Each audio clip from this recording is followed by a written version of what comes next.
Hello, today I'm here with Brian Davidoff, and we're going to discuss the 4 signs that a company is going down, in general, but about Sears Holdings in particular. So Brian, you told me what they are, so can you run through them quickly and then describe what happens? Sure. So in particular in retail companies, one of the things that we've seen over the course of the last several years is that many of the retailers who have landed up in bankruptcy have been as a result of excessive debt obligations. Many of the retailers are either sponsor or private equity backed, and in those transactions there's been a significant amount of debt that's been placed on the company, and that debt has met shrinking revenues over the course of the years. And as we look back over the course of 2017 and now coming into 2018, many of the retail filings have been those PE-backed companies where they were heavily leveraged. So that's been one factor, the excessive debt that those companies have carried.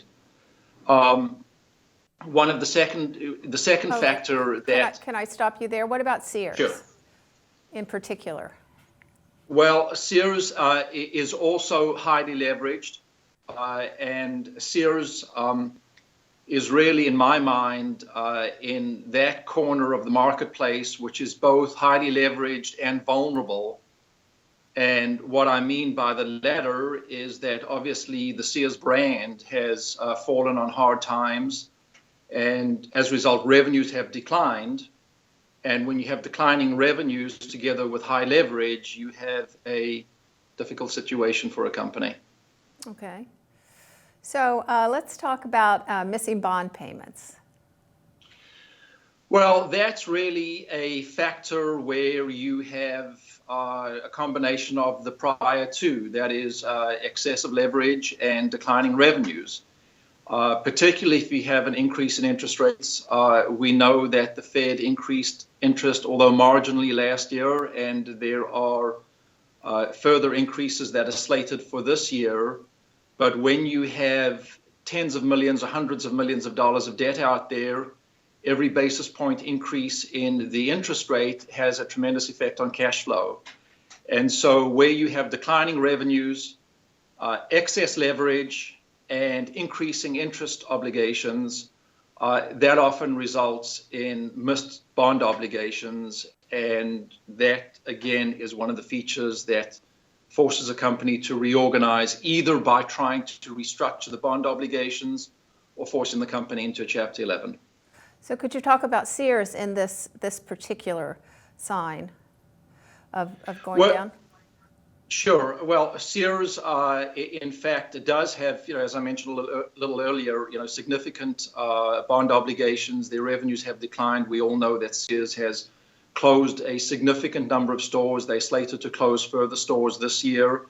Their principal has been putting significant amount of money into the company. Eddie Lampert, whether he continues to do so is a question to be seen. Really what they're focusing on right now is trying to restructure their bond obligations with their bondholders. And if they can do so, they may be able to stay out of a chapter. If they can't do so, then they'll probably be forced to file. And when do you think they might be forced to file, if they, number one, can do it, and number two, they can't? So I think that their revenues have declined so significantly over the course of the last couple of years, in part because they've closed so many locations. And while they do get a bump on each location closing, particularly if they can sell off the real estate, assuming they own that piece of real estate, and they can sell off that inventory, on a long-term basis, you have declining revenues, which has to service a still significant bond obligation or obligations. And also you have a corporate overhead structure which needs to be serviced, and you need to be able to bring down your corporate overhead structure significantly as well to meet your reduced revenues. So I think that they're at a break point that if there is a filing, that filing is likely to occur certainly this year. Okay. What about shrinking vendor support? One of the things that we've seen is that in a retail Chapter 11, having vendor support really is a critical element of the Chapter 11. Vendor support is always important, but in a retail company, it really is critical. And what I mean by that is, as a company gets into financial distress, vendors often are going to tighten credit terms. And the inability to service those vendors results in those vendors pulling back even further. So the question is whether or not the vendors will support the company that is going through the restructuring by providing credit terms. Sometimes that is worked out pre-filing. Sometimes that's worked out as part of the early days of the bankruptcy case. And sometimes that's not possible, and the terms need to be either COD or even payments in advance. And that significantly crimps the company's cash flow and makes the restructuring that much more difficult. In the case of Sears, their accounts payable have significantly shrunk, which is good in the sense that they owe their vendors less money. But what that also tells you is that they've been unable to get credit support from their vendors. Mm-hmm. And so that has been a factor that they're also contending with, that they haven't been able to get their credit support from their vendors. And will they have sufficient cash flow to be able to pay the vendors on whatever new terms that those vendors are requiring? Okay.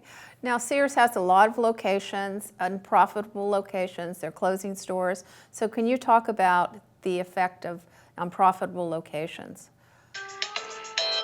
I'm sorry.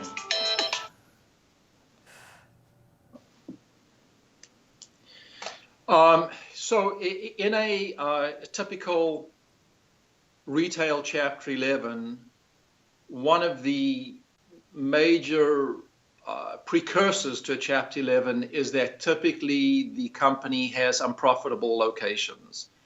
And one of the basic precepts of a Chapter 11 restructuring for a retailer is to close the unprofitable locations. And to the extent that you are a lessee of those locations, i.e. that you don't own the location, one of the issues that you have is the ability to get out of the lease without incurring significant liability to the landlord. And while each case depends upon where the store is located, for the most part, in most states, if you terminate a lease agreement, you are going to have a liability to the landlord that's generally calculated as the present value of the rent for the remaining term of the lease, less whatever it is that the landlord can reasonably relet the premises for. Those liabilities outside of a bankruptcy can be very, very significant and often are the prompting cause of a bankruptcy filing because those liabilities are so significant and because the retailer really needs to shrink the number of stores to try to come down to a profitable core. So very often that results in a bankruptcy filing where in a bankruptcy case there is a limitation on the damages that are incurred by a company in getting out of unprofitable locations. Essentially what the bankruptcy law provides is that a company in reorganization can what's called reject a lease, which is the equivalent of basically breaching or terminating the lease agreement. And the damages that are created are limited under the bankruptcy law in two significant ways. The first way is these damages become pre-petition damages. So they share and share alike with other creditors, and very often in a reorganization case, pre-petition unsecured claims are only paid a certain percentage on the dollar. So That's one significant limitation of liability. The other significant limitation is that the damages are limited to the greater of 15% of the remaining lease payments under the lease agreement or 1 year's rent, whichever is greater. So with a combination of both of those, it makes it much more feasible for a retailer in a reorganization to reject a lease, get out of the premises that are unprofitable, and then have much more limited damages to that landlord. Well, Sears owns... In the case of Sears... Yes, of course. Go ahead. Right. I was just going to say, but in the case of Sears, Sears owns a lot of its real estate. So obviously, by selling that real estate, it is raising cash in the short term. Obviously, the cash that it's raising is used to pay both operations and to pay its various creditor obligations. But the question is, can you sell off enough and raise enough cash to bring the bond obligations down sufficiently? That's the short-term benefit that you get. But the long-term detriment is that you have reduced sales, and you have reduced locations, and you have a smaller revenue pool to cover whatever the remaining bond obligations are and whatever your corporate overhead structure is. Have you ever seen a company like this, like Sears? I mean, it seems to be a unique situation in some ways.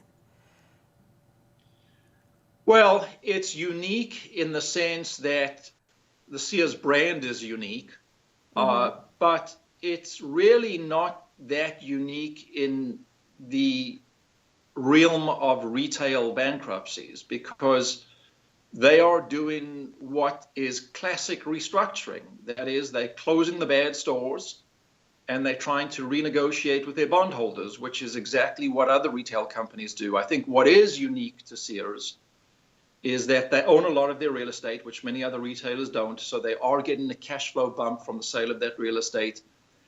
And they have a venerable brand. The brand, however, needs to be revitalized. And in today's marketplace, particularly with the way people shop, that brand is just particularly vulnerable right now. And the question is, can they restyle that brand to get the consumer trend again? Okay. So just one more question. Is there one of the four points that you mentioned, is there one thing that's really going to bring the end to this, to Sears? That's sort of going to bring it all to a head, or do all the 4 points have to work in concert? Well, the excessive debt is already there. The maintenance of vendor support is already pretty shaky. I think it's really a combination of their further store reduction and their ability to meet their debt obligations. So I would say it's probably not any single one, but I would say it's a combination at least of the remaining locations that they have. Can they generate enough cash from the sale of their existing locations to bring down the debt obligations, or will they run into further defaults under their bond obligations? Okay. Well, I think that does it. Is there anything else you'd like to add? I think those are my views on where they are and where they are likely to go. Okay. Thank you very much, Brian. Thank you.